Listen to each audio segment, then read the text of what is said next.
तो everyone, Azlan cooking and gardening में आपको खुशामदीद। तो मैं आज आपको अपने अज़लान किचन एंड गार्डनिंग में आज आपको मैं खुशामदीद कहता हूँ। और इसके बाद मैं जो आज आपको वीडियो देने वाला हूँ तो ये मुख्तलिफ़ पौधों से रिलेटेड है, और जिनमें अहम पौधे जो हैं वो हमारा सुंदरखानी अंगूर है। सुंदरखानी अंगूर की फ़सल हमारे यहाँ हर साल होती है। ये हमारे यहाँ तकरीबन 13 से 14 साल हो गए हैं जितने अरसे में ये हर साल होती है। उससे पहले 2 साल जो थे वो अंगूर की ये बेलें जो थी अपनी स्ट्रक्चर पर सेट करने में गुजर गए थे।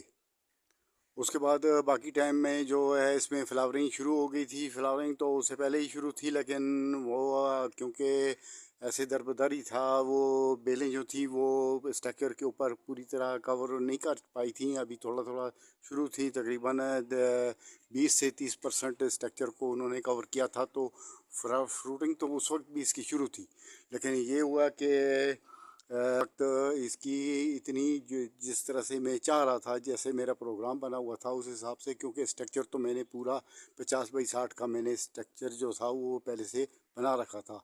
तो फिर ऐसा हुआ कि पहला साल जो था वो हमारा खाली समझो गुजर गया था, वो बेलों को नीचे ज़मीन तक पहुंचाने में, और वहाँ से फिर बेलों को ऊपर तक पहुंचाने में और स्ट्रक्चर तक उनको फैलाने में 2 साल लगे हैं। तो इन 2 सालों में जो दूसरा साल था तो उसमें फ्रूटिंग फ्लावरिंग शुरू हो चुकी थी, लेकिन वो तकरीबन 20 से 30% उसने स्ट्रक्चर को कवर किया था।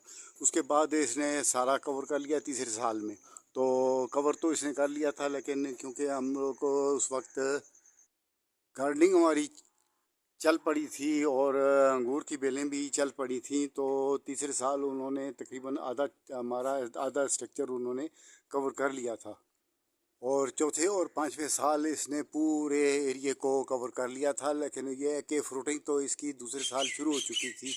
तो फ्रूटिंग इसकी शुरू हो गई थी, और वो हमारा होता ही ऐसे है, हर साल हम लोग अंगूर की फसल होती है, और वो फसल जो है हम लोग उसमें कुछ में हम लोग अपने घर में इस्तेमाल कर लेते हैं, कुछ दोस्त अहबाब में और अड़ोस पड़ोस में, और बाकी जो है हमारे यहाँ वो परिंदे और छोटी छोटी मक्खियाँ, जहरीली मक्खियाँ, और सिलसिला इसी तरह से चलता रहा। और अब इस साल आके क्योंकि मैं अब इंस्टाग्राम से जुड़ चुका हूँ, तो फिर इसलिए फिर मैं आज अब मैं चाहता हूँ कि इंस्टाग्राम में भी सबको पता चल सके, ताकि वो सबको ये समझ आए कि ये मैंने इतनी बड़ी जो स्ट्रक्चर बनाया तो इसका क्या मकसद था। ये जो था ये सेमी शेडी एरिया बनाने का मकसद था। और साथ में अगर मैं जाली, ग्रीन नेट या उसके अलावा पर्सन की बोरियां इसके ऊपर बिछा देता तो सीडी एरिया तो तभी बन सकता था, लेकिन उसमें ऐसा होता था कि उससे हमें और कोई फ़ायदा नहीं हो सकता। तो अंगूर से ये है कि यहाँ पर चिड़ियाँ, पंछी, हर चीज़ इसमें से खाती है, और उसके अलावा शिशपाया शरियात में मक्खियाँ हर किस्म की वो भी खाती हैं, जिनमें भी है शहद की मक्खी, और उसके अलावा जहर वाली मक्खियाँ भी हैं, सब खाती हैं। और उन लोग मेला लगा रहता है जब भी यहाँ सीज़न होता है फ्रूटिंग का। और दूसरी बात मैं आपको ये बता दूं कि ये हमारे यहाँ अंगूर जो है साल में 2 बार होता है। पहली बार इसमें जो फ्लावरिंग शुरू होती है वो फरवरी में शुरू हो जाती है, फरवरी के आखिर तक फ्लावरिंग हो जाती है, उसके बाद फ्रूटिंग शुरू हो जाती है। और दूसरी बार इसमें जो फ्रूटिंग होती है वो 8वें महीने में, 7वें के आखिर में और 8वें के शुरू में दोबारा फ्लावरिंग होती है। और वो बड़े, क्योंकि मौसम ठंडा हो चुका होता है तो वो बड़े ठंडे तरीके से मुराद ये है कि वो न्यूट्रल हिसाब से वो चलता है काम।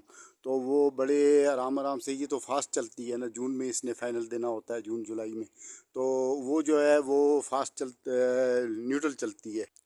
न्यूट्रल का ये मतलब है कि वो इतनी आराम आराम से चलती है कि जाके 10वें महीने में फिर उसमें फ्रूटिंग लगती है, और वो फ्रूटिंग जो है वो थोड़े थोड़े फ्रूटिंग आती है। इसमें तो तकरीबन 5 से 6 मन आता है, और लेकिन उस वक्त 2 से ढाई मन या 3 मन तक आता है। तो वो गुच्छे बहुत बड़े बड़े होते हैं, लंबाई में लटक, जो नीचे लटक रहे होते हैं उस तरह उनकी लंबाई बहुत ज़्यादा होती है।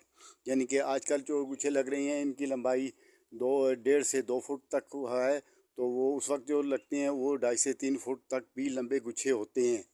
یہ ماننے والی بات ہے. میں آپ کو جب ٹائم آئے گا تو وہ بھی میں آپ کو بتا دوں گا، تو آپ انسٹاگرام پر دیکھ پائیں گے.